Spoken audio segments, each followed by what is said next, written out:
여러분께서는 지금 정봉주의 정치쇼를 듣고 계십니다. 정치의 모든 것, 정봉주의 정치쇼.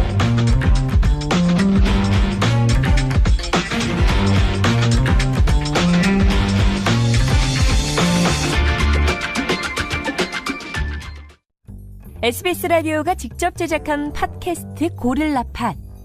고품격 직업 파헤치기 방송 잡담. 풍문으로 듣는 방송 시네타운 19.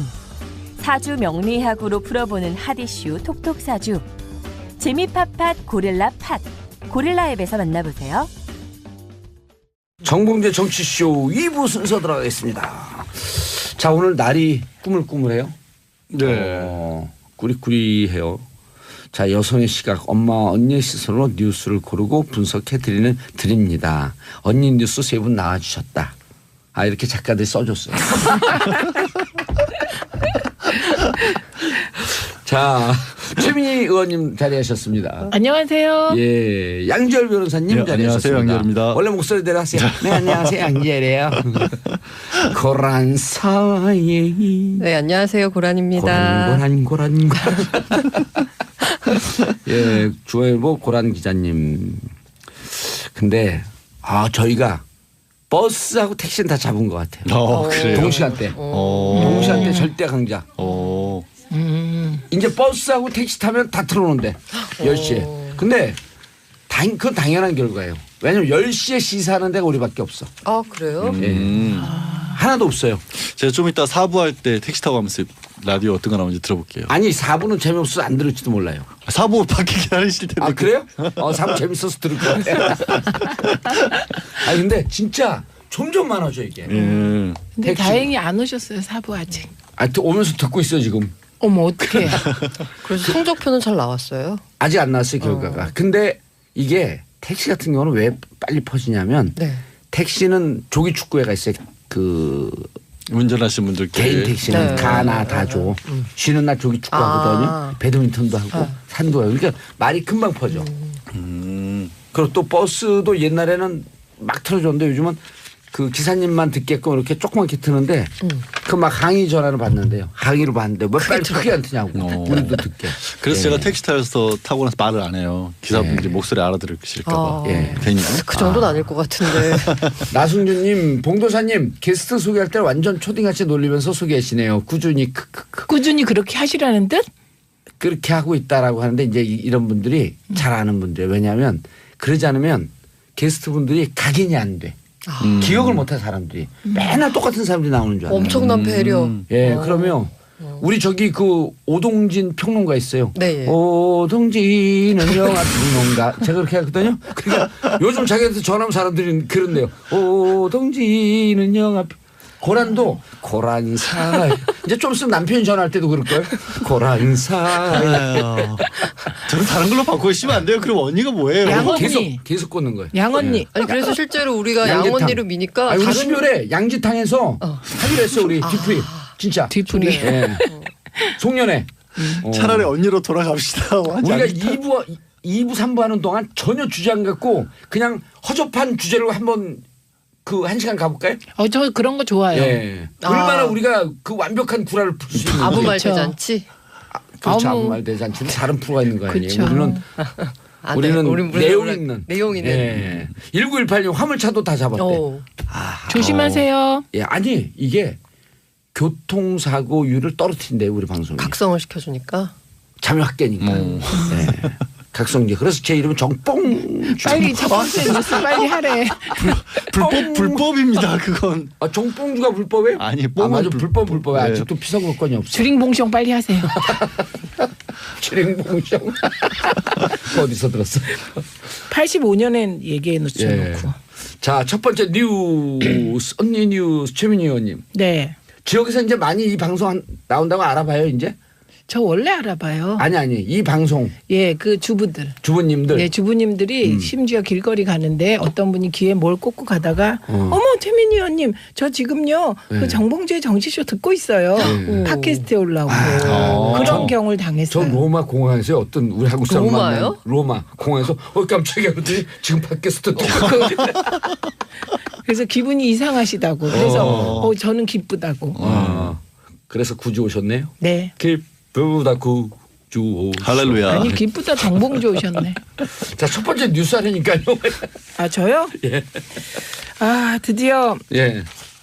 그 바른정당 9분이 탈당해서 너무 행복해 하시죠. 예 다시 자유한국당으로 돌아갔습니다. 예. 이건 정말 완전히 결별한 건데요. 아하. 근데 이 장면에서 떠오르시는 게 있죠. 뽀뽀는 왜 했대? 그게 결별의 키스, 차디찬 이별의 키스였다는 거죠. Kiss and say goodbye. 네, 오 그렇습니다. 근데 그거 아세요? 원래 그 새누리당에서 바른정당이 이제 뛰쳐나올 때 예. 그때 유승민 의원이 제일 늦게 나온 분인 거. 그러면 비대위원장 시켜달라 이렇게 안 해주니까 쏙 나온 거. 네. 그렇게 해석하시면 아니 그거보다 그런 설이 있었죠. 그건 그냥 썰이고요. 네. 어쨌든 김무성 의원이 유승민 의원을 끝까지 같이 나가자고 꼬신 거죠. 그렇죠. 네. 그런데 유승민 의원은 아니다. 여길 지키겠다. 그러다가 최후로 나왔잖아요. 예. 그런데 이번에 또 김무성 의원이 유승민한테 다시 돌아가자 꼬셨는데 실패한 거죠. 그럼 이제 영원히 결별한 건가요? 그 영원한 결별인지 모르겠으나 한동안 두 분은 이제 다시 만나기 위한 그 뭐랄까요 재회 키스를 하기는 어려울 것 같습니다. 두 분 사이에 무슨 김우성 의원은 그랬잖아요. 둘 사이에 흐르는 강이 있다 뭐 이러면서 너희들은 우리 사이를 잘 모른다 이런 얘기도 멋있게 하셨는데 그 강이 별거 아니에요. 또랑을 와 완전 뻥치다. 뻥치인데 너무 잔인하다. 아 그게 고랑 기자님은 정말 가장 많이 예. 아니 성장하셨어요. 저거 동시에 그 그러니까 제가 이게 30년 만에 찌찌뽕 이거 해봤는데 불과 몇 달 만에 찌찌 풀렸어 이제. 그런데요. 그 저는 김무성 의원이 저렇게 돌아간 건 아주 치밀한 개인적 이해관계. 예, 당대표 먹으려고. 예, 당대표 하려고 미리 들어가신 거고. 그다음에 홍준표 대표는 대개 보면요. 통합이나 혁신을 주도하는 대표는 힘이 있어야 돼요. 그리고 당내 지지자뿐만 아니고 당 바깥에 국민적 지지도 있을 때 혁신이 가능한 거잖아요. 그런데 이제 중요한 거는 홍준표 대표는 새누리당의 굉장히 자유한국당의 소수파인 거예요. 소수파이고 지금 한 번씩 떠올려 보세요. 원내대표인 홍준표 대표 걔가 누구 같아요?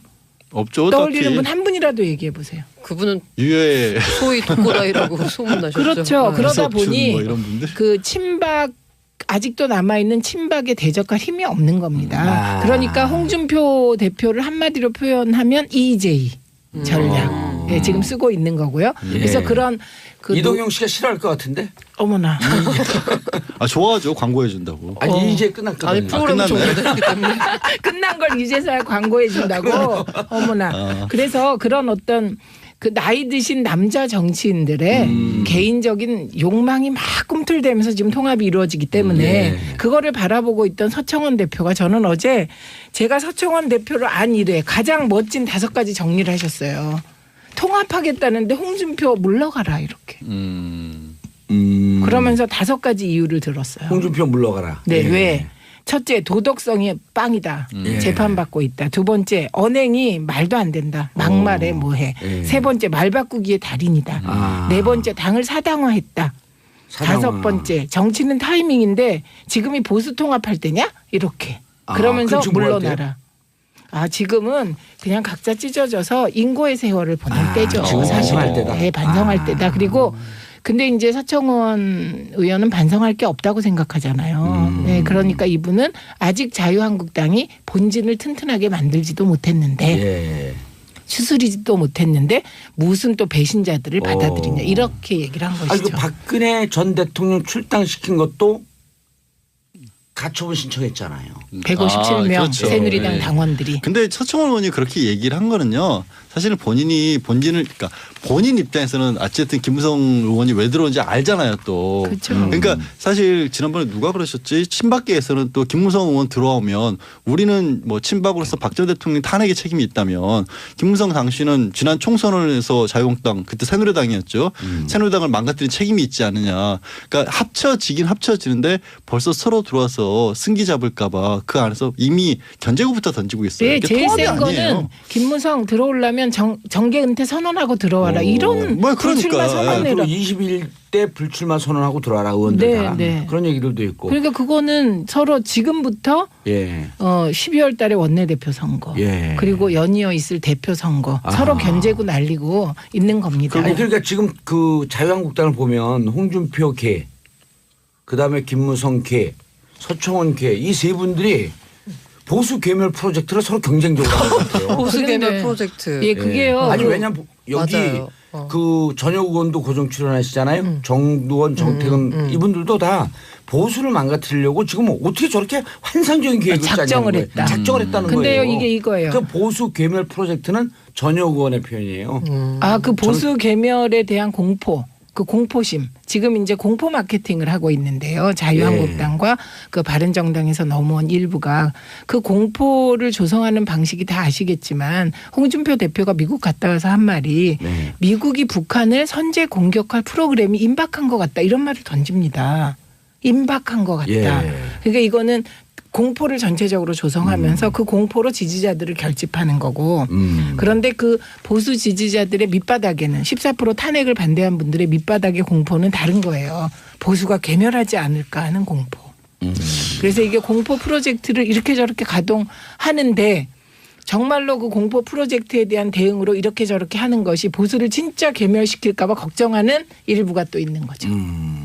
근데 그 14%의 지금의 지지율이 나오고 있는 보수 분들은 말씀하신 것처럼 보수 쪽에서도 굉장히 한쪽에 많이 치우신 분들 같잖아요. 예. 그분들을 놓치지 않기 위해서 통합을 하는데 그분들을 놓치지 않기 위해서 통합을 했는데 또 다른 나머지 그러니까 나머지 숫자상으로는 더 많아 보이는데 그러니까 중도 보수? 어떻게 보면 갈 곳을 못 찾고 있는 분들이 지금 양상을 보면 예. 홍준표 대표는 통합한다 그러면서 또 서청원 의원한테 바퀴벌레 어쩌고 저쩌고 하면서 개인적으로는 정치 떠나야 된다라고 얘기를 하고 있고 그거를 핑계 삼아서 바른정당 의원들은 돌아오는 거 아니에요. 원래는 친박계도 청산해야 들어온다 그랬다가 박 전 대통령 탈당받기 결정이 안 됐는데도 그냥 무조건 합치는 거 그렇죠. 아니에요. 근데요 어제 그 포털 검색어에 김무성 등등 이름이 하나도 안 올랐어요. 검색어. 예, 검색어에. 예, 관심 유승민 올랐어요. 그러니까. 예. 뭐냐면 지키겠다. 그러니까 유승민이 지금 말씀하신 그 14% 이외의 다른 사람들은 유승민에 관심이 있는 겁니다. 그 거치에. 알겠습니다. 자 다음 뉴스.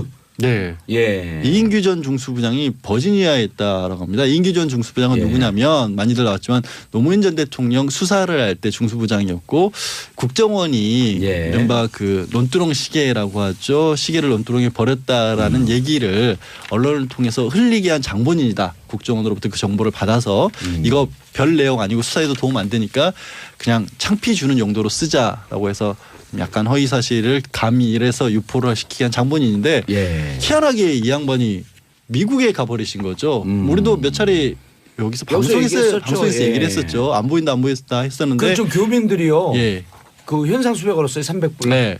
버지니아주 페어팩스라고 하는 데가 그러니까 버지니아주라고 하는데 아시는 분은 아실 거예요. 워싱턴이 사람이 거주할 만한 분위기는 못 되다 보니까 그렇죠. 그래서 워싱턴 예. 바로 위쪽으로. 다리만 하나 건너오면 네. 우리로 치면 뭐 분당이나 일산처럼 베드타운인 거거든요. 그쪽에서 봤다. 그리고 쇼핑몰에서 쇼핑하는 모습도 봤다. 그리고 부인으로 추정되는 50대 여성과 함께 있었다라고 하고요. 거기 빤한데. 예, 빤하죠. 교민들이 너무 많이 살아요. 아니, 너무 많이 거기. 살고 그 교민들 그 분위기가 70년대 후반, 80년대 초반 우리 그 이렇게 좀 약간 변두리 분위기 같은 네. 그 환경이 그대로 네, 있거든요. 그리고 생각보다 부촌이에요. 부촌이에요? 부촌이고 교민들만 전용으로 가는 그 큰 마트 같은 것도 있고 해서 한국 사람 큰 마트가 그냥 거기서 큰 마트 여기서 조그만 마트. 그렇죠.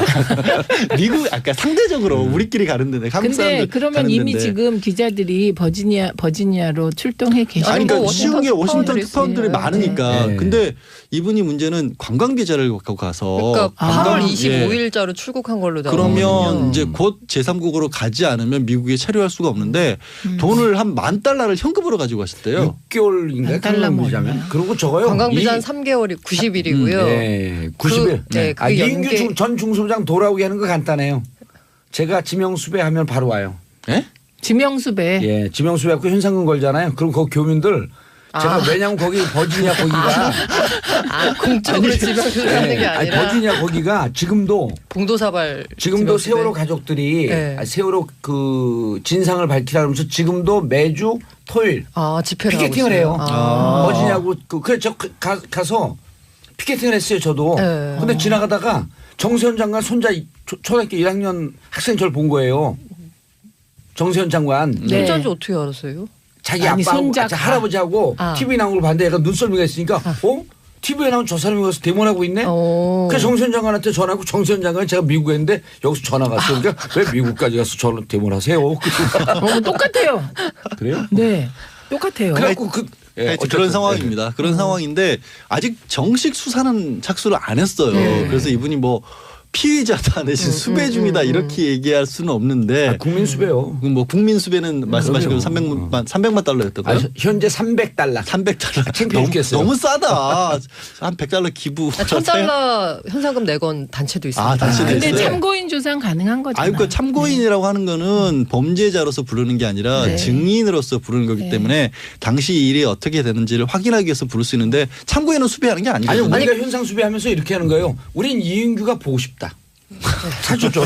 아니 국민은 참고인도 수배할 수 있어요. 아니 그러니까 우리가 수배하는 거 그래갖고 왜 수배했냐 그러면 왜 보고 이거 명예훼손 싶어서. 보고 싶다. 네. 아니 궁금한 게 있는데요. 국정원 개혁위에서 7월 조사 때 이인규 이분이 논두렁 시계 보도 관련해서 다칠 사람이 많다라고 말했다고 보도가 됐었거든요. 네. 그러면 이게 출국하기 전에 이분을 출국 금지를 시킨다고는 할 수 있는 방법은 없는 건가요? 법적으로? 수사와 관련해서 그때는 그렇게 그때는 상상이 안 말씀하셨어요. 올랐기 네. 때문에 할 네. 수가 없었죠. 그리고 네. 지금도 예를 들어서 지금 아까 조금 전에 얘기했던 것도 서청원 의원 얘기할 때도 홍준표 대표 녹취록을 본인이 갖고 있다라는 식으로 얘기를 했지만 강제 수사는 못하는 거거든요. 네. 실제로 그게 있는지 없는지는 그냥 본인의 말을 뿐이기 때문에 혐의점이 없이 그렇게 막 불러다 할 수는 없는 거죠. 그리고 갑속에 든 칼이에요. 지금 이런 거 전부 녹취록도 그렇고 이인규 막 내가 뭔가 엄청난 거 내가 갖고 있을 듯이 꺼내면 진짜 아무것도 그럴 아니야. 때 겁나는데 꺼냈을 때 어떨지 우리가 모르죠. 최근 불행한 사태이긴 하지만 일련의 상황을 보면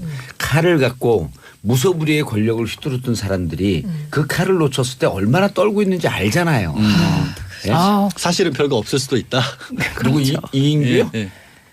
노래를 불러야죠. 인규가 그리울 때 인규 사진 꺼내들고 보고 싶다 인규야. 국민 수배령을 내립니다. 아직 안 내렸어요. 저 함부로 내리지 마세요. 그거. 왜냐면 안 돈을 내렸어요? 일단 돈을 걸고 실질적으로 하면 그 돈을 줘야 돼요. 근데 지난번에는 그 우병우 때요. 네. 수배를 걸었는데 우병우 그냥 바로 나온다 그래갖고 1,800만 원 모였는데 그 1,800만 원 촛불로 갖다 줬어요. 그래서. 아 맞다 그때 저 돈이 도사님 끌리겠구나. 전화번호도 공개하고 그랬었죠. 그러면 막 아예 하루 만에 1,800만 원 들어왔다니까. 현상금 모집합니다 그랬더니. 그러면 봉도사님이 수배령을 내리는 순간 이인규 전 중수부장은 자동 출두하는 건가요? SNS 상에 사진이 계속 올라와요. 창피해서 못 버텨요. 그럼요. 근데 거기 원래 버지니아가 예.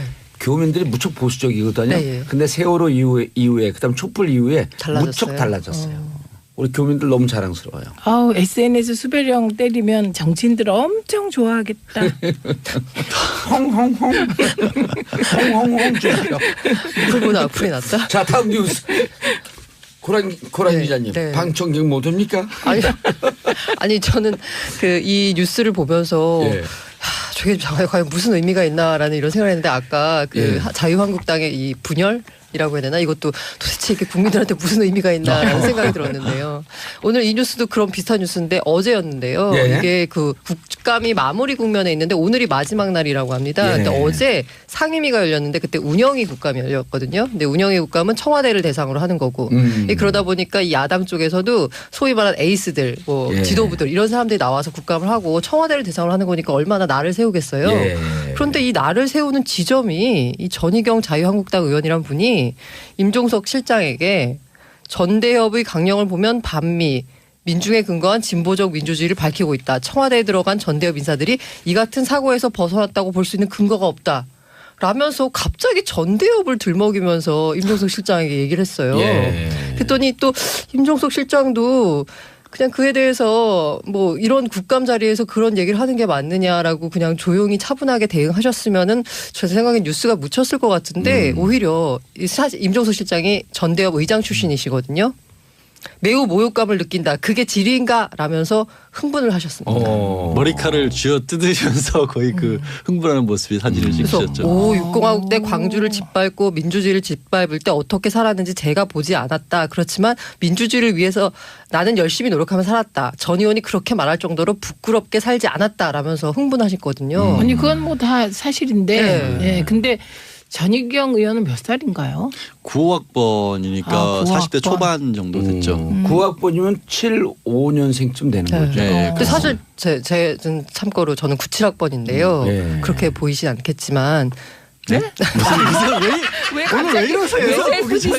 깔때기를 갑자기 이상한 쪽으로. 네. 아무튼 깔때기를 그런데 이 전대협이라고 하는 게 제가 있을 때도 전대협이 없었어요. 네, 모르잖아요. 그렇죠. 잘 모르죠. 몰라요. 그냥 네. 얘기만 들었지. 네. 그다음에 전두엽은 알잖아요. 전두엽 그렇죠. 앞니마 전두엽. 그다음에 한 청년으로 넘어가거든요. 한국 대학생 총연합. 네. 근데 이게 96년도에 연대 사태라고 해가지고 연대 학교가 불타는 일이 좀 벌어지고 뭐 거기에 뭐 땅굴을 파고 도망쳤다 뭐 이런. 아니 땅굴은 없었어요. 제가 그때 사회부에서 취재를 했을 때 그게 땅굴은 조선소가 단독으로 땅굴이 우리는 있다며. 그것도 몰라요. 우리도 무슨 사건인지. 아 그래요? 네, 거기 연세대 과학관을 한 청년에서 점거를 해서 네. 예, 그다음에 그 땅굴을 파지는 못했었고요. 아니 아무튼 그러니까 조선일보 그때도 보도로서는 아무 말 네, 보도가 그렇죠. 있었거든요. 땅굴을 그때도. 팠다 도망쳤다 뭐 3m를 날아서 뛰었다 막 이런 완전히 솔방울로 탄압 만드시고 아이고. 그 보도가 마구 쏟아지던 시절이 있었는데 그리고 나서 제가 97년도 학교를 들어왔는데 이때는 정말 평온했어요? 아무것도 없었죠. 평온했어요? 아무것도 없어요. 평온하진 않았어요. 오로지 등록금 그렇지만 수정만 할 때였었어요. 그렇죠. 그리고 학교 외부의 문제를 가지고 학교에서 데모를 하면 학생들이 싫어했어요. 오히려. 근데 왜 싫어했는지 그 내용은 막 광고 듣고 계속 가면 안 될까? 네. 광고 듣고 3부 돌아오겠습니다. 채널 고정하셔서.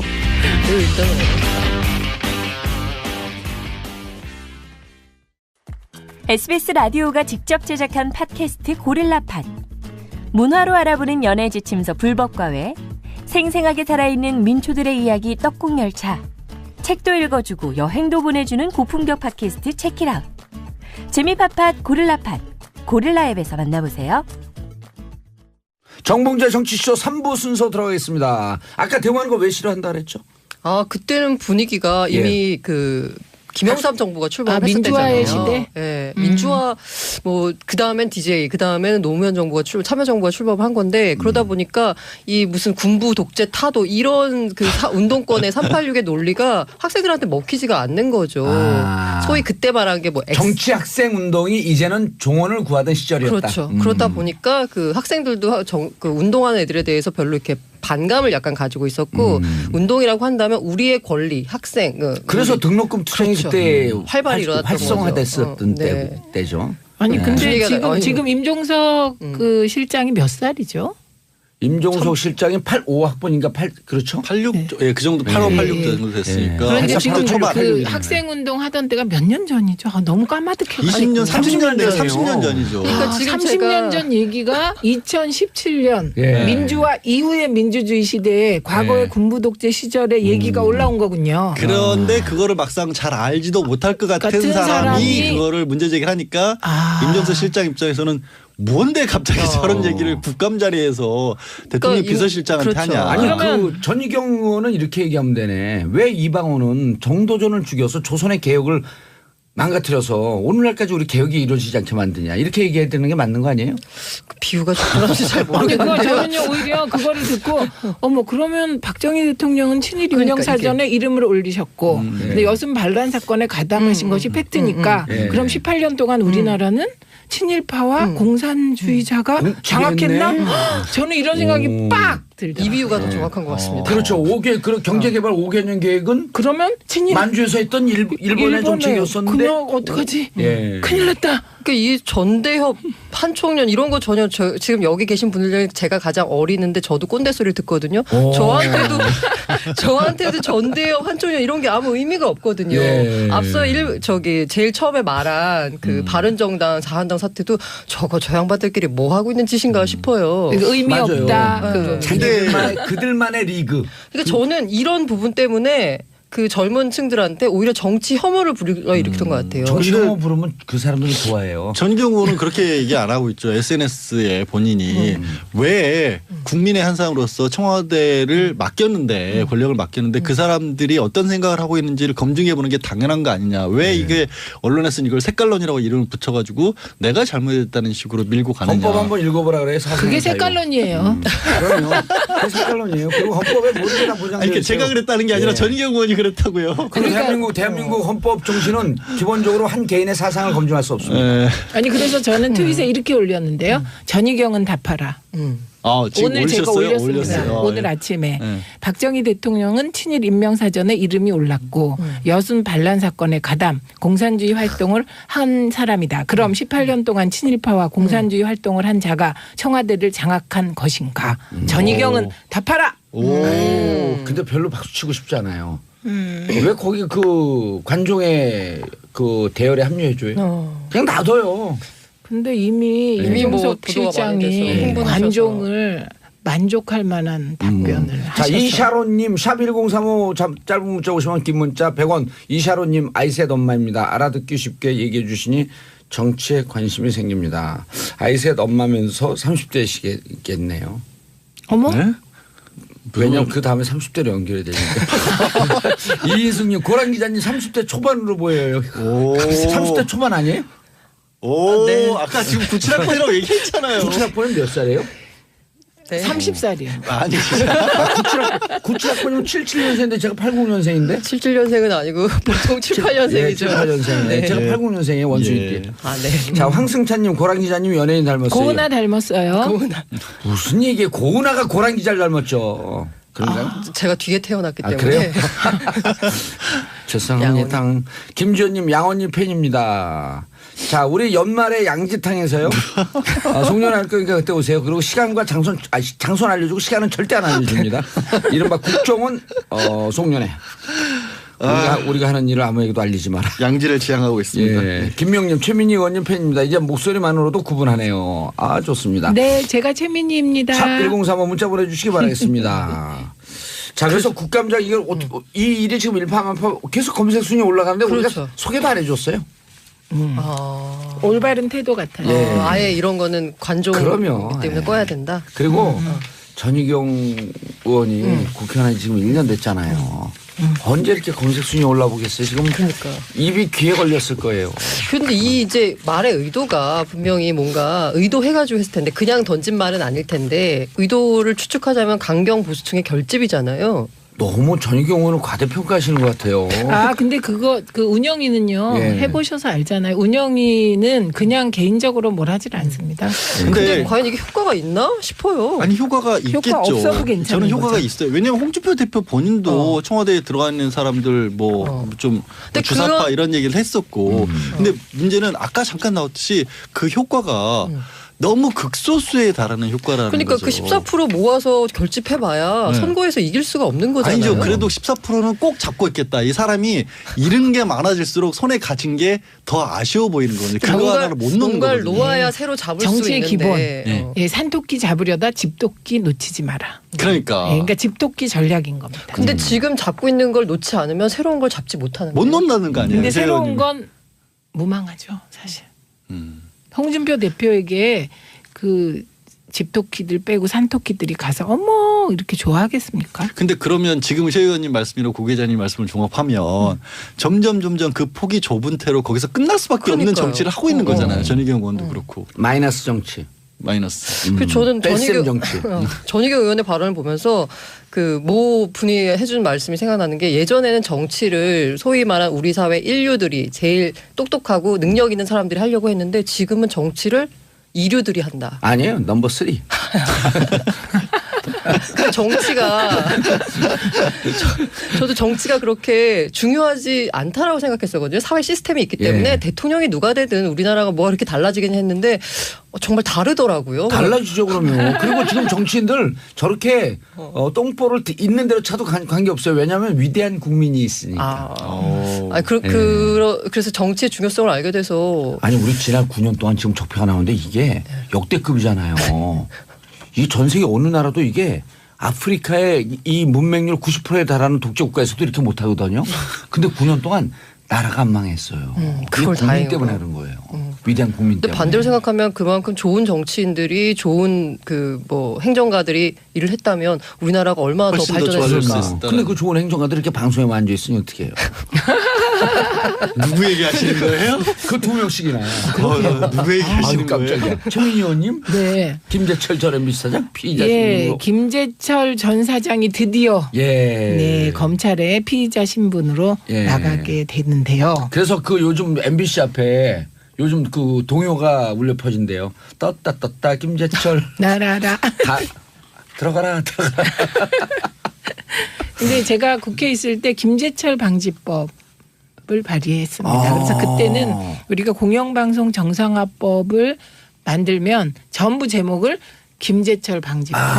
이런 분이 다시 나와서 안 된다. 예, 이런 겁니다. 근데 이제 김재철 전 사장은 방송 장악의 행동대장이었다는 평가를 오. 받고 있습니다. 이 말은 본인이 스스로 자체 발광으로 방송 장악한 게 아니다. 조인트 맞고 한 예, 거다. 그렇죠. 그 예. 얘기입니다. 그런데 본인은 이제 국정원과 MBC 정상화라는 명목에 방송 장악 논의를 한 것으로 지금 혐의를 받고 있는데요. 이건 결국 직권남용 혐의로까지 이어지는 겁니다. 방송법 위반은 물론이고요. 국정원법 위반까지도. 네. 그런데 국정은 아닌데?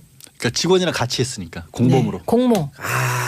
공모. 네, 네. 공동 정범. 예. 네, 그리고 방송법은요, 방송의 자유와 독립을 지키는 법입니다. 네. 근데 방송의 자유와 독립을 지켜야 하는 공영방송 사장이 네. 국정원 직원과 모의해서 방송 장악을 했다면 이게 최소한 국정원법, 방송법, 예. 그다음에 공무원법 위반, 공직자 어쩌고 위반 이렇게 되는 방송의 겁니다. 자유와 독립을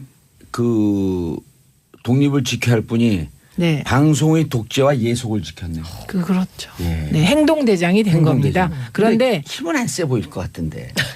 그러니까 조인트를 맞죠. 때리는 게 아니라. 1승. 의문의 1승. 네. 그런데 김재철 전 사장은 혐의를 전면 부인하고 있습니다. 우선 예. 국정원 직원 안 만났다 이렇게 얘기하고 있고요. 문건도 본 적이 없다고 국정원 직원은 만났다 그러는데. 예, 부인하고 있습니다. 그런데 여기서 또 재밌는 일이 벌어졌습니다. 예. 김우룡 전 방문진 이사장이 예.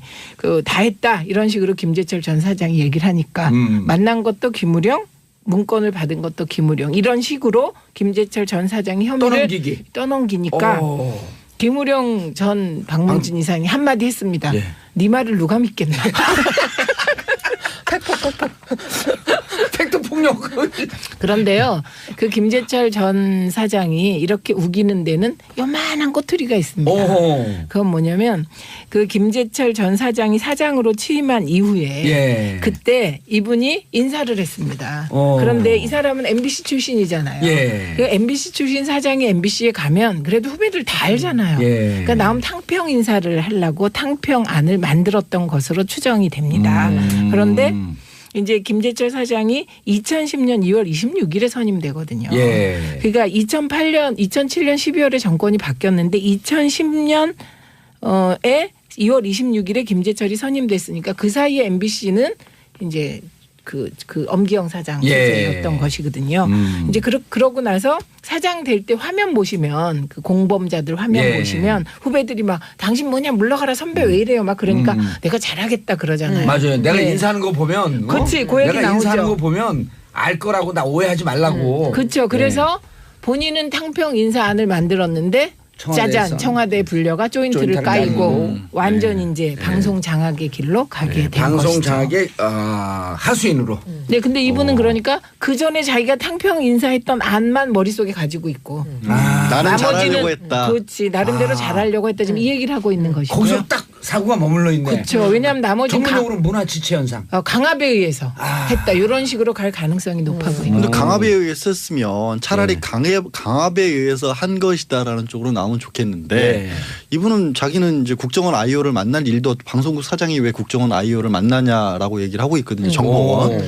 근데 아시겠지만 이제 언론사에는 기본적으로 파견이 나가 있잖아요. 그리고 아이오가 나한테 압박을 했기 때문에 어쩔 수 없었다 이렇게 차라리 가든지. 그렇게 가야 되는데 아마 그 생각을 하는 것 같아요. 지금 그게 벌써 7년 8년 전이잖아요. 객관적인 없을 거다. 증거가 없을 것이다라는 생각을 하는 것 같아요. 예. 진술 우선 말고는. 그런데 그걸 잘 모르고 있는 하늘 거예요. 아래 숨을 곳이 어디 있어요. 국정원의 모든 행동이나 모든 관련 서류나 모든 예. 것은 보관되게 돼 있어서. 그러니까 참고로 그거를 한마디 본인이 모르는 드릴까요? 거죠. 국정원에서는요 숨소리도 녹음이 돼요. 원래 녹음하면 숨소리 같이 하잖아요. 아니 숨소리도 녹음이 된다 그래요. 그렇게 그 무슨- 표현을. 예. 국정원에서. 게다가 제가 국정원 출신이에요. 우선 모든 싸움을 할 때 예. 국정원 출신이세요? 모든 싸움을 할 아, 때 여기 국정원은 학원 이름. 모든 싸움을 할 때 첫 번째 36개부터잖아요. 예. 아. 근데 우리 저기 그 누구 이 김재철 이분한테 예? 1도 2부 3백을 알려줘야 되는데 예, 부르면요 알려주세요. 1도 우선 도망가야 돼요. 검찰에서 36개. 부르면 2부 아. 들어가서는 무조건 부인해야 돼요. 그 3백 세 번은 백을 찾아야 돼요. 근데 이분은 도망 안 갔죠. 들어가서 부인하는데도 좀 어설퍼. 그러니까 누가 한번 좀 이따 그 까줘야 돼 또 부인 제대로 하라고. 근데 3백 거기 붙을 백이 없어요 지금. 그러니까 약간 좀 안 됐어요. 저는 이분이 결국 일도 공천도 못 이부 받지 그러니까 않았어요? 공천도 제대로 못 받고 그다음에 나중에도 청와대에서 일을 못하고 쫓겨나다시피 나오는 바람에 그 이후에 챙긴 것도 사실은 별로 없고 본인으로서는 재임 기간도 1년 4개월인가밖에 안 됐잖아요. 그래도 명품백도 챙겨서 누구 그건 그런 거 아니, 아니에요? 이분이 아니, 그분 그거 아니에요? 모르세요? 그분이에요. 예. 지난번에 MBC 파업 콘서트 할 때 네. 만나면 좋은 친구하고 파업 콘서트 했는데 네. 배치수 안영민과 두 분이 했는데 네. 공식이 있어요. 언론 장악에. 그런데 자기들 성대모사 일단 그 뭐 진압을 하면서 회사 내 능력은 없으면서 욕망이 그득한 자를 찾아라. 그러면서 그러니까 누가 제철이 그건 딱 적임자예요. 네. 그분들이 그 내에 부역자로서 적합한 사람들을 찾는 작전에 걸려든 거예요. 근데 이 얘기하니까 생각나는 분이 있어요. 2008년에 MBC보다 KBS를 먼저 장악했습니다. MB 예. 정부가. 그래갖고 그때 우리가 생각할 때 지금 그 KBS를 장악한 사장 그러면 떠오르는 분이 김인규 사장이거든요. 그렇죠. 그런데 그 전에 사장이 한 분 또 있었습니다. 네. 그래서 그러니까 2008년 8월 26일에 정현주 사장이 해임되고 사장이 된 분이 이병순 사장. 중간에 있으셨어요? 모르시겠죠. 떠오르지가 그래서 않는데? 이분이 이병순 사장인데 네. 우를 이로 바꿔서 사람들이 얘기를 했다고 합니다. 청와대 쪽에서. 이병순인데 네. 순의 우를 이로 바꿔서. 그 뭐예요? 이병신? 너무한다. 아니 그래갖고 일을 제대로 못한다고 또 바꾼 거예요? 네. 그랬다고 합니다. 이게 그 내부에서 그러니까 여긴 조인탁 가갖고 개전이 됐는데 거긴 개전에 정이 없었네. 네. 그분은. 근데 갑자기 떠오르는 게 정윤주 사장 그때 해임시켰을 때 예. 방문진에서 물론 판례로도 남아버리긴 했지만 임명할 수 있는 권리에 대해서 임면 네. 그러니까 쫓아낼 수 있는 권리도 있다라고까지 법도 한글 좀 공부 무리하게 됐죠. 적용을 했었고 그렇죠. 무리하게 해서 했죠. 사실 KBS의 경찰 병력들 그대로 다 투입이 돼가지고 나중에 재판 걸었고 그 해고 무효가 됐잖아요. 해고는 다 무효였고 그분이 배임했다고 한 것도 배임이 아니라고 무죄 다 무죄가 판결 됐는데. 받았거든요. 근데 근데도 복직도 안 시켰잖아요. 복직도 안 시켜줬고 예. 근데 거기에 관해서 얼마 전에 이제 정우택 원내대표가 예. 현재 방문진에 쫓아가서 MB 때는 이렇게 지저분하게 안 했다라고 현재의 우리 정권 현재의 문재인 정권이 방송 장악을 하려 한다면서 이명박 때는 이렇게 요란스럽게 안 했다라는 말씀을 하셨죠. 그러니까요. 그게 KBS의 그냥 경찰을 투여했는데 까먹고 싶은 것만 까먹는 거죠. 사람 자기가 기억하고 싶은 건 선택적으로 기억하는 기억하는 거예요. 거죠. 자, 샵 1035 짧은 문자 50원 긴 문자 100원 문자 보내주시기 바라겠습니다. 이승희님 이분 세 분 나올 때가 가장 듣기가 좋습니다. 항상 응원합니다. 막 우리 중간중간 로고송도 나와요 그냥. 자, 다음 뉴스. 고란 빨리 기자님 해주세요. 고란 기자님. 예. 제가 말한 무인 편의점 확산 이겁니다. 무인 편의점 확산. 네. 이게 뭐죠? 이게 혹시 아마 이게 국내에는 5개밖에 없어서 이용을 많이 못 해보셨을 것 같은데 그 롯데에서 하는 게 하나가 있고 이마트 24가 이제 4개가 있는데요. 이게 예. 가까운데 이제 성수 배경점 이게 모두 직영점입니다. 예. 일단 시범으로 하는 거고요. 이 경우에는 오후 11시부터 오전 6시까지 셀프 계산대를 운영을 합니다. 아하. 그래서 신용카드로 인증을 하고 예. 신용카드로 인증을 하고 들어가서 물건을 산 다음에 바코드를 찍어서 계산이 나오면 자기 신용카드 결제를 하고 나오는 식입니다. 예. 근데 물건을 들고 튀면 다 찍히나요?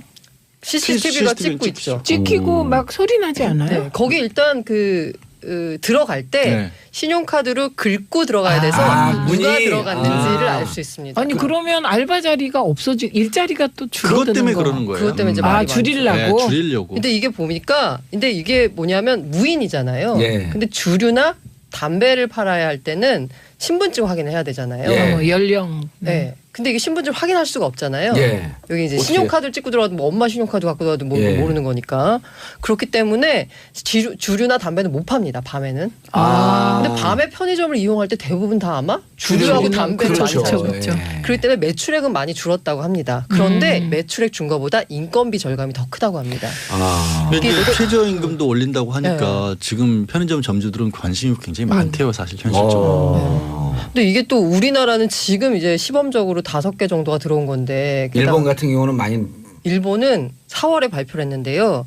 2025년까지 이제 일본의 상위 5개 편의점 업체가 2025년까지 모든 편의점을 무인 편의점으로 하겠다라고 계획을 발표한 상황입니다.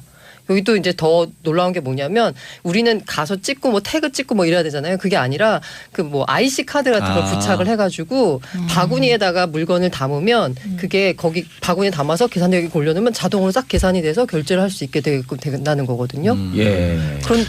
그래서 이제 아까 말씀하신 대로 그 일자리 감소 문제가 나왔는데 제가 굉장히 약간 인상적으로 읽었던 부분이 뭐냐면 니혼게이자의 신문에서 4월 달에 이제 2025년까지 모든 편의점이 일본의 5대 편의점이 다 무인 편의점을 하겠다라고 하면서 이게 왜 그런 무인 편의점을 하느냐에 일본은 일하려는 사람보다 일자리가 그러니까 그 소매 판매점을 완전 포함해서 고용이 돼갖고 맞아요. 지금 그 사람이 맞아요. 부족해요. 사람이 일본은. 부족해서 예. 2.8배 정도 모자란다고 합니다.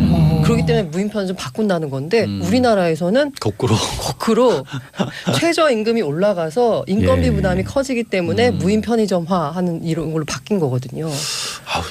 자꾸 이런 부분들은 사회 곳곳에서 늘어날 것 같아요. 저희 아파트도 얼마 전에 최저임금제 그 인상안을 놓고 경비원 숫자 줄이겠다고 주민투표를 했어요. 예. 그러니까 최저임금제 때문에 뭐 내후년 때는 지금보다 얼마가 올라갈 것이니까 이걸 CCTV 같은 걸로 대체하자라는 식의 주민투표를 붙여가지고 무산은 됐습니다. 무산은 됐는데 생각보다 많은 그 표 차이가 크지 않았어요. 그래서 저도 굉장히 놀랐는데 이런 분야들이 굉장히 많이 늘어날 거예요. 근데 이게 그 첨단화되고 그러면서 그 불가피해요. 그 일자리 그렇죠. 줄어드는 게. 그래서 우리가 창조적으로 새로운 경제의 영역을 넓혀 나가야 되는데 한반도 문제가 해결되면서 한중 무역이 좀 더 활성화되고 남북한 관계 활성화되고 그러게 되면 일자리가 그냥 비약적으로 늘어요. 그러니까 통일은 밥이다가 진짜 그런 통일은 맞는 거죠. 경제다. 네. 평화가 밥이다. 이런 얘기가 네. 나오는 거예요. 그래서 우리가 이런 부분에 대해서 일자리를 줄이는 게 자꾸만 첨단화하려고 그러거든요. 그러니까 첨단화하려고 그러는 욕구를 막을 수는 없거든. 그럼 맞아요. 이것에 버금가는 일자리를 더 좋은 일자리를 만들려고 하는 것. 그렇죠. 그런 걸 노력을 해야죠. 근데 그것도 맞는데요. 그런데도 불구하고 현실적으로 실제 지금 한 향후 10년, 15년 정도 4차 산업이라고 불리는 것이 됐었을 경우에 주로 이제 우리 뭐 최소한 G 정도 되는 그 강대국 중으로 독일이나 미국 이런 데를 기준으로 하면 현재 일자리의 40% 정도는 없어진다는 게 불가피하다라는 거예요. 한국고용정보원이 발표를 했는데요. 2016년 기준으로 우리나라 전체 직업 종사자 중 12.5%가 인공지능이나 로봇으로 대체 가능하고요. 4년 뒤인 2020년에는 대체율이 41.3%, 그렇죠. 2025년에는 70%까지 이게 대체할 수 있다고 합니다. 예. 근데 이게요. 그 없어지는 데가 있고 새로 생기는 데가 그렇죠. 있는데 인공지능으로 대체하는 거 제가 보니까 화이트 칼라층이 많이 대체될 많이 것 같아요. 되죠. 지식 그 노동자들. 관련돼 가지고 네. 골드만삭스가 주식 트레이딩에 인공지능을 도입을 해서 2000년대 초반에 한 600명 됐거든요. 트레이드가 지금은 2명이랍니다. 그러니까 미국은 로펌 같은 경우에도 한 로펌이 실험적으로 변호사 숫자를 40%까지 이미 줄인 곳도 있어요. 근데 저는 화이트 칼라가 대체되는 것도 있지만 전반적으로 된다고 보거든요. 네, 맞아요. 그러면 아까는 이제 좋은 일자리를 만들어야 되는데 그거 더하기 일부러 일자리 필요 없지만 만드는 일자리도 이제는 있어야 된다고 봐요. 정부가 계획도. 그러니까 그게 그래서 일자리가 하면서 세금 같은 경우를 일정 정도 이제 올릴 때가 온 거예요. 그것도 그렇고요. 아니, 그 그래서 공공부문 일자리라는 게 공공부문 일자리 늘어나야 그다음에 되는 겁니다. 세금도 올리고 그러면서 경제를 활성화시켜서 세금 올리고 그래서 국민 기본소득제가 이러면서 도입되고 있는 거 아니에요. 지금 정치인들이 청와대에서 전대협 얘기를 할 게 아니라 30년 전 얘기를 지금 기본소득 문제나 아니면 AI나 인공지능 독립에 따라서 우리가 어떻게 지금 맞아요. 일을 해야 될 것인가 이런 건설적인 얘기를 해야 될 텐데. 앨런 머스크가 이런 얘기 들어봐 얼마나 답답하겠어요. 그 사람 화성 가서 살자 그러는데. 예. 그런 거 모르는 거 아니에요? 너무 어려워서. 근데 저 아까 이제 얘기하실 때 있잖아요. 예. 그 양 언니도 최저임금 때문에 뭐 경비원 숫자를 줄인다 그랬는데 그게 진짜로 피부로 느낄 만큼 그렇게 심한 거예요? 아니 그거 아니 저는요 관련돼가지고. 우리 그 제 강남에 사업하잖아요. 저는요 우리는 8,000원 준 지 오래됐어요. 최저임금이라고 하는 건 거기 일하고 그렇죠, 내리지 말라고 우리나라는 최저임금을 맞지. 만들어 버리면 그게 최고임금이 돼. 그러니까. 사실 딱 그거만 주려고. 최저임금이 우리야 지금 5년 내 10,000원 만들겠다 이건데 미국은 이미 올렸거든요. 그래서 예. 지금 제일 처음 한 게 2014년 시애틀이 2017년까지 $15 만들겠다. 우리 돈으로 치면 거의 2만 원 가까운 돈이거든요. 예. 최저임금이. 그래서 이제 꾸준히 올렸어요. 그럼 과연 최저임금이 가장 그 궁금한 게 일자리를 감소시킬까? 이게 궁금하죠. 예. 궁금한데 그래서 결과가 나왔는데 두 개 결과가 달라요. UC 버클리하고 워싱턴 대에서 각각 조사를 했는데 예. UC 버클리 조사에서는 최저임금이 10% 오를 때마다 소득은 1% 증가했고 고용은 줄지 않았다라는 결과를 내놨고 워싱턴 대에서는 근로시간은 9.4% 줄고 일자리도 6.8% 줄고 소득이 월 평균 $125 감소했다. 이런 상반된 결과를 내놔서 아직은 모르네요. 네, 다음 주 또 얘기해야겠네요, 그럼. 근데 다음 주라고 뭐가 예. 자, 세 분 인사하시고요. 얼른 인사하세요. 끝났어요. 예, 고맙습니다. 자, 아까 중간에 핸드폰 소리 올렸는데 죄송합니다. 죄송합니다. 앞으로 이런 일이 없도록 노력하겠습니다. 우리 무릎 꿇고 사과하겠습니다. 하루님 제 알람 소리랑 똑같은 소리가 방금 들렸어요. 저도 그래서 제 건 줄 알았어요. 자, 저는 광고 듣고 4부 순서 돌아오겠습니다. 채널 고정.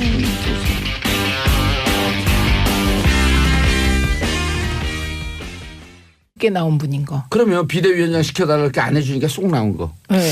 그렇게 해석하시면 아니 그거보다 그런 설이 있었죠. 그건 그냥 썰이고요. 네. 어쨌든 김무성 의원이 유승민 의원을 끝까지 같이 나가자고 꼬신 거죠. 그렇죠. 네. 그런데 유승민 의원은 아니다. 여길 지키겠다. 그러다가 최후로 나왔잖아요. 예. 그런데 이번에 또 김무성 의원이 유승민한테 다시 돌아가자 꼬셨는데 실패한 거죠.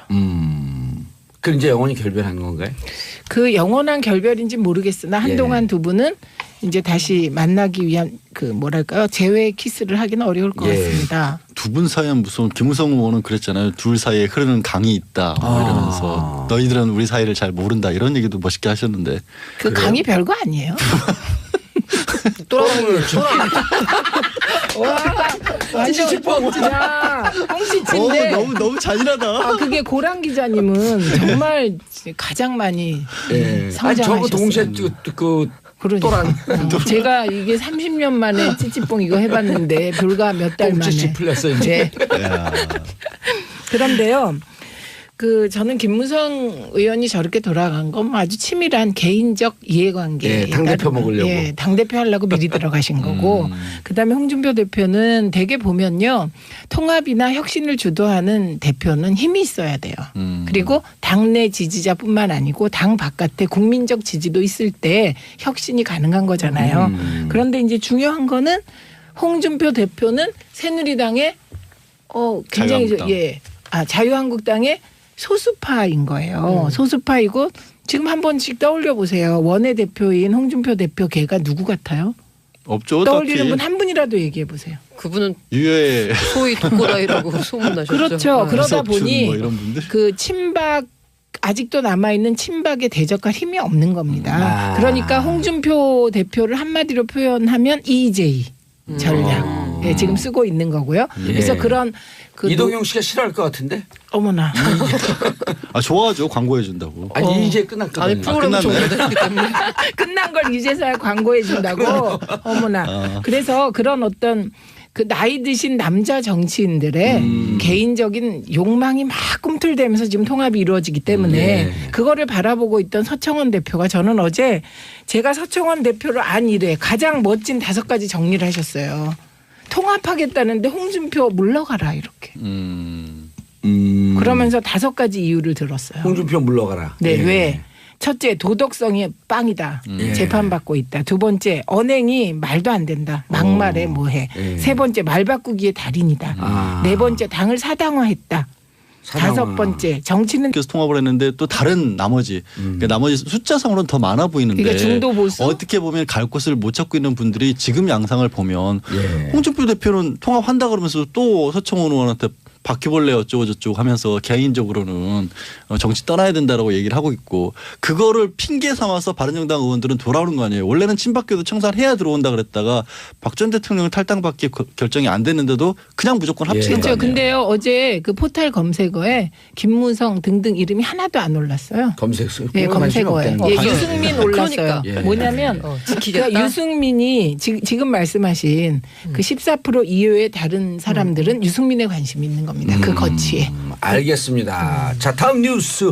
네. 예. 이인규 전 중수부장이 버지니아에 있다라고 합니다. 이인규 전 중수부장은 예. 누구냐면 많이들 나왔지만 노무현 전 대통령 수사를 할 때 중수부장이었고 국정원이 예. 이른바 그 논두렁 시계라고 하죠. 시계를 논두렁에 버렸다라는 얘기를 언론을 통해서 흘리게 한 장본인이다. 국정원으로부터 그 정보를 받아서 이거 별 내용 아니고 수사에도 도움 안 되니까 그냥 창피 주는 용도로 쓰자라고 해서 약간 허위 사실을 가미해서 유포를 시키게 한 장본인인데 예. 희한하게 이 양반이 미국에 가버리신 거죠. 우리도 몇 차례 여기서 방송에서 예. 얘기를 했었죠. 안 보인다 했었는데 그렇죠. 교민들이요. 예.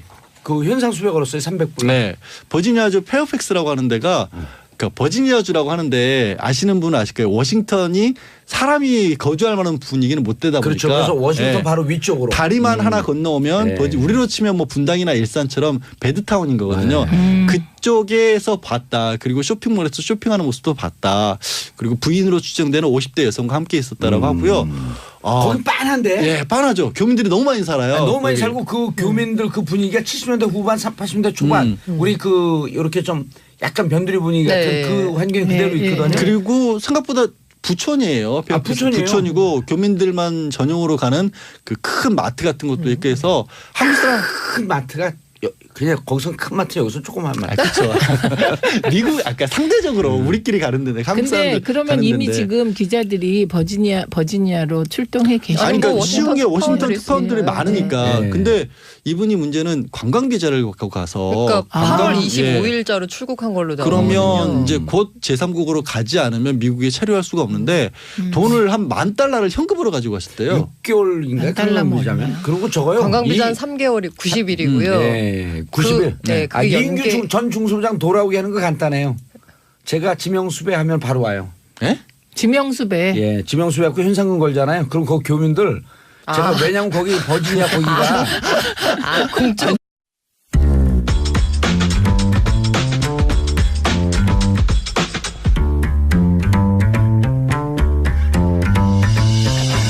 여러분께서는 지금 정봉주의 정치쇼를 듣고 계십니다.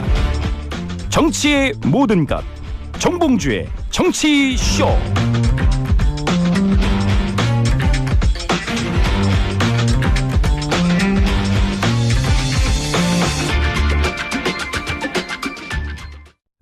SBS 라디오가 직접 제작한 팟캐스트 고릴라팟. 고품격 직업 파헤치기 방송 잡담. 풍문으로 듣는 방송 시네타운 19. 사주 명리학으로 풀어보는 핫이슈 톡톡 사주.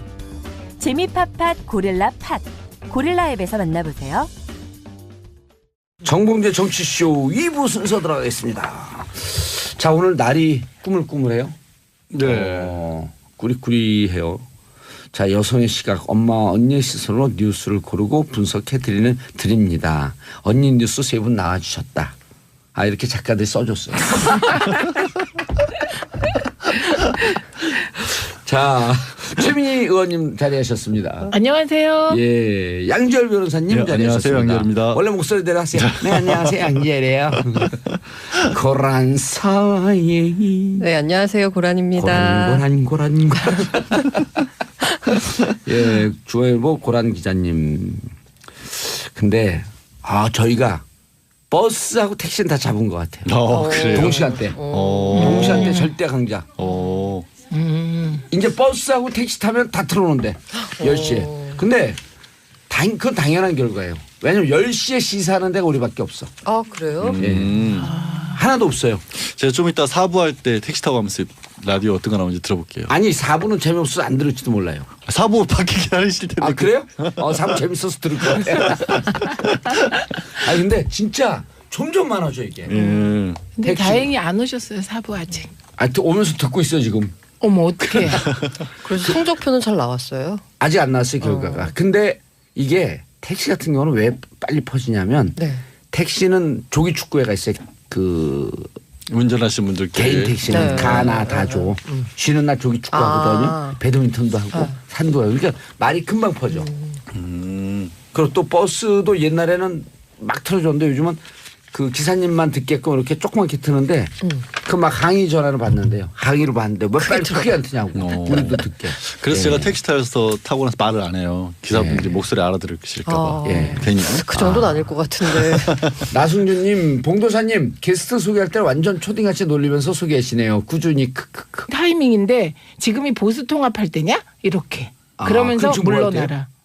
아 지금은 그냥 각자 찢어져서 인고의 세월을 보낼 때죠. 지금 반성할 때다. 네, 반성할 때다. 그리고 근데 이제 서청원 의원은 반성할 게 없다고 생각하잖아요. 네, 그러니까 이분은 아직 자유한국당이 본진을 튼튼하게 만들지도 못했는데 예.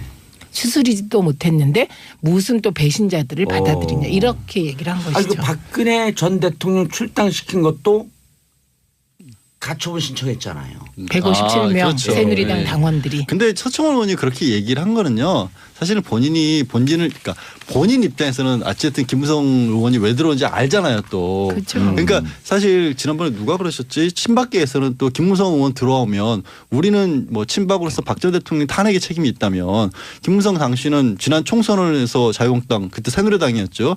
새누리당을 망가뜨린 책임이 있지 않느냐. 그러니까 합쳐지긴 합쳐지는데 벌써 서로 들어와서 승기 잡을까 봐 그 안에서 이미 견제구부터 던지고 있어요. 네, 이게 제일 통합이 센 거는 아니에요. 김무성 들어오려면 정계 은퇴 선언하고 들어와라. 이런 뭐 불출마 그러니까. 선언해라. 21대 불출마 선언하고 들어와라 의원들 네, 다. 네. 그런 얘기들도 있고. 그러니까 그거는 서로 지금부터 예. 12월 달에 원내대표 선거 예. 그리고 연이어 있을 대표 선거 아하. 서로 견제고 날리고 있는 겁니다. 그러니까 지금 그 자유한국당을 보면 홍준표 개, 그다음에 김무성 개, 서청원 개 이 세 분들이 보수 괴멸 프로젝트를 서로 경쟁적으로 하는 것 같아요. 보수 개별 그런데 프로젝트. 예, 그게요. 아니 왜냐면 여기 맞아요. 그 전혁 의원도 고정 출연하시잖아요. 정두원, 정태근 이분들도 다 보수를 망가뜨리려고 지금 어떻게 저렇게 환상적인 계획을 작정을 짜냐는 거예요. 했다. 작정을 했다는 근데요, 거예요. 이게 이거예요. 그 보수 괴멸 프로젝트는 전혁 의원의 표현이에요. 그 보수 개멸에 대한 공포, 그 공포심. 지금 이제 공포 마케팅을 하고 있는데요. 자유한국당과 그 바른정당에서 넘어온 일부가 그 공포를 조성하는 방식이 다 아시겠지만 홍준표 대표가 미국 갔다 와서 한 말이 네. 미국이 북한을 선제 공격할 프로그램이 임박한 것 같다. 이런 말을 던집니다. 임박한 것 같다. 예. 그러니까 이거는 공포를 전체적으로 조성하면서 그 공포로 지지자들을 결집하는 거고 그런데 그 보수 지지자들의 밑바닥에는 14% 탄핵을 반대한 분들의 밑바닥의 공포는 다른 거예요. 보수가 괴멸하지 않을까 하는 공포. 그래서 이게 공포 프로젝트를 이렇게 저렇게 가동하는데 정말로 그 공포 프로젝트에 대한 대응으로 이렇게 저렇게 하는 것이 보수를 진짜 괴멸시킬까 봐 걱정하는 일부가 또 있는 거죠. 근데 그 14%의 지금의 지지율이 나오고 있는 보수 분들은 말씀하신 것처럼 보수 쪽에서도 굉장히 한쪽에 많이 치우신 분들 같잖아요. 예. 그분들을 놓치지 않기 위해서 통합을 하는데 그분들을 놓치지 않고 꾸준히 그렇게 하시라는 듯? 그렇게 하고 있다라고 하는데 이제 이런 분들이 잘 아는 분들이에요. 왜냐하면 그러지 않으면 게스트 분들이 각인이 안 돼. 기억을 못한 사람들이 맨날 똑같은 사람들이 나오는 줄 알아요. 엄청난 배려. 예, 그러면 우리 저기 그 오동진 평론가 있어요. 네. 오동진은 영화 평론가. 제가 그렇게 하거든요. 그러니까 요즘 자기한테 전화하면 사람들이 그런데요. 오동진은 영화 고란도 고란사. 이제 좀 있으면 남편이 전화할 때도 그럴 거예요. 고란사. 저는 다른 걸로 바꾸고 싶으면 안 돼요. 그럼 언니가 뭐예요? 양언니. 계속 꽂는 거예요. 양언니. 아니 그래서 실제로 우리가 양계탕. 양언니로 미니까 우리 다른 12월에 양지탕에서 하기로 했어요. 우리 뒤풀이. 진짜. 뒤풀이. 예. 송년회. 차라리 언니로 돌아갑시다. 우리가 2부 3부 하는 동안 전혀 주제 안 갖고 그냥 허접한 주제로 한번 그 1시간 가볼까요? 저 그런 거 좋아요. 예. 얼마나 우리가 그 완벽한 구라를 풀 수 있는지. 아무 말 그렇죠. 대잔치. 그렇죠. 어머. 아무 말 대잔치는 다른 프로가 있는 거 아니에요. 그렇죠. 우리는 우린 내용 원래 있는. 내용 있는. 예. 1918님 화물차도 다 잡았대. 조심하세요. 예, 아니 이게 교통사고율을 떨어뜨린대 우리 방송이. 각성을 시켜주니까. 참여 학계니까. 네. 각성제. 그래서 제 이름은 정뽕. 빨리 첫 번째 뉴스 빨리 하래. 불법입니다. 그건. 아, 정뽕주가 불법이에요? 아니, 아, 맞아. 뽕은 불법에 네. 아직도 피선거권이 없어. 주링봉숑 빨리 하세요. 주링봉숑. 어디서 들었어? 85년엔 얘기해 놓죠. 예. 놓고. 자, 첫 번째 뉴스. 언니 뉴스 최민희 의원님. 네. 지역에서 이제 많이 이 방송 나온다고 알아봐요 이제? 저 원래 알아봐요. 아니 이 방송 예, 그 주부들. 주부님들. 네, 주부님들이 심지어 길거리 가는데 어떤 분이 귀에 뭘 꽂고 가다가 어머 최민희 의원님 저 지금요 네. 그 정봉주의 정치쇼 듣고 있어요. 팟캐스트에 올라오고 그런 경우를 저 당했어요. 로마 공항에서 어떤 우리 한국 사람 로마요? 만난 로마 공항에서 깜짝이야 그랬더니 지금 팟캐스트 듣고 그래서 기분이 이상하시다고. 그래서 저는 기쁘다고. 그래서 굳이 오셨네요. 네. 기쁘다 구주 오셨. 할렐루야. 아니 기쁘다 정봉주 오셨네. 자, 첫 번째 뉴스 하려니까요. 아 저요? 예. 아 드디어 예. 그 바른정당 9분이 탈당해서 너무 행복해 하시죠. 예 다시 자유한국당으로 돌아갔습니다. 예. 이건 정말 완전히 결별한 건데요. 아. 근데 이 장면에서 떠오르시는 게 있죠. 뽀뽀는 왜 했대? 그게 결별의 키스, 차디찬 이별의 키스였다는 거죠. Kiss and say goodbye. 네, 오 그렇습니다. 근데 그거 아세요? 원래 그 새누리당에서 바른정당이 이제 뛰쳐나올 때 예. 그때 유승민 의원이 제일